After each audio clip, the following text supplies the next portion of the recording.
Comentario Lucas capítulo 13 y 14. Capítulo 13.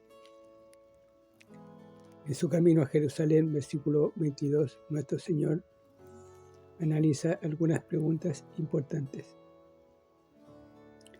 ¿Hay justicia en este mundo? Capítulo 13, versículo 1 al 9. Poncio Pilato, el gobernador romano, no fue conocido por su amabilidad. No se llevaba bien con los judíos y no vacilaba en matar a la gente que se interponía en su camino. Este incidente quizás ocurrió cuando los judíos protestaron de que Pilato tomara dinero del templo. El gobernador tenía en la multitud que se hallaba en el templo soldados en ropas de civiles y mataron a algunos judíos desarmados.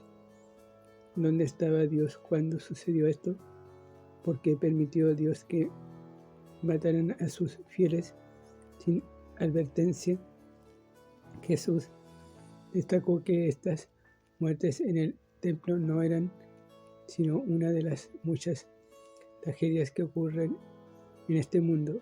¿Qué se puede decir en cuanto a la caída de la torre de Siloé? ¿No podría Dios impedir este accidente y librar la vida de 18 personas? Según Jesús, la pregunta real no es ¿por qué murieron otros?, sino ¿por qué estoy todavía vivo? En los versículos 3 y 5 Jesús hizo esta respuesta muy personal y en la parábola la personalizó aún más. La nación judía era como la higuera sin fruto, tenía la apariencia externa de vida, pero no daba fruto. Juan el Bautista colocó su hacha a la raíz del árbol.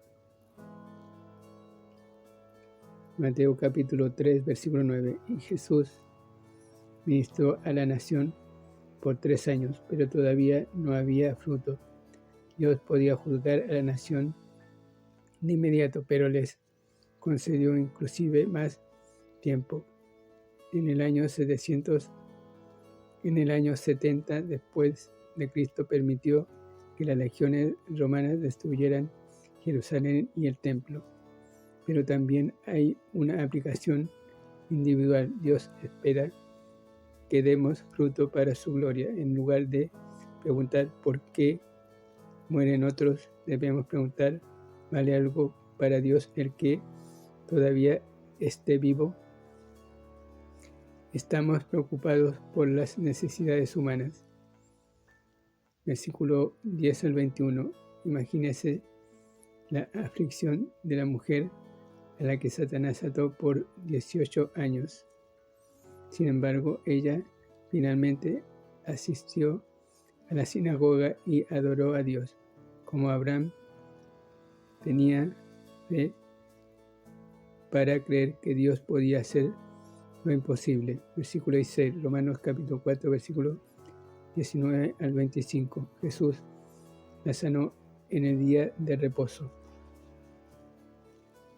para imprimir en el corazón de la gente la verdadera libertad que solo Él puede dar. Los líderes religiosos judíos habían encadenado a la gente con tantas reglas y regulaciones que la gente estaba agobiada con cargas, así como esa mujer lo estaba con su aflicción. El dirigente de la sinagoga era un hipócrita. Rescataría a uno de sus animales, pero no auxiliaría a un ser humano hecho a la imagen de Dios. En nuestra salvación personal o teórica, versículo 22 al 30.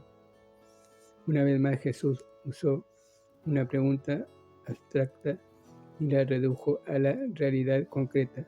La pregunta no es ¿son pocos los que se salvan?, sino ¿estaré entre los salvados? La palabra esforzaos, quiere decir agonizar como un atleta. Esto no implica que somos salvos por nuestros arduos trabajos, sino que somos salvos por gracia cuando confiamos en Jesucristo. Más bien nos advierte a evitar la actitud fácil, complaciente y teórica respecto al destino eterno del alma. Si no tomamos la salvación seriamente, podemos hallar la puerta cerrada y que otro tome nuestro lugar en el banquete. ¿Por qué se pierde muchas personas?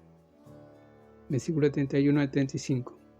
Puesto que Jesús estaba en territorio gobernado por Herodes Antipas, los fariseos pensaron que podían asustarlo, pero se equivocaron grandemente.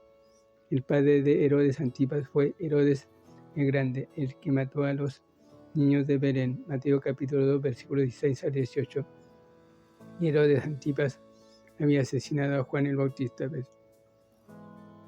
De modo que este gobernador era capaz de hacer lo mismo con Jesús. Los fariseos querían que Jesús fuera a Judea, desde donde tenían autoridad para disponer de él. Pero el Señor sabía sus planes y continuó siguiendo su propio plan. Pero Jesús no tenía miedo, vivió en un calendario divino y sabía que no podía morir sino cuando hubiera llegado su hora. Juan capítulo 2, versículo 4, Juan capítulo 7, versículo 30. Al tercer día se refiere a la resurrección de nuestro Señor de entre los muertos, cuando se completaría su obra terrenal de resurrección. Nótese el santo sarcasmo de las palabras de nuestro Señor en el versículo 33 y conéctelas con las de Deuteronomio capítulo 11, versículo 47 al 51. La nación estaba perdida debido a que desperdició sus oportunidades de salvación. Versículos 34 y 35. Durante los años de su ministerio público, Jesús le dio a las personas muchas oportunidades para creer al Evangelio, pero ellos prefirieron seguir su propio camino. Pero Dios es misericordioso y paciente, y un día traerá salvación a la nación, y llegará el tiempo cuando den la bienvenida a su Mesías. Zacarías capítulo 12, versículo 10, capítulo 14, versículo 4, Mateo capítulo 24, versículo 30 y 31.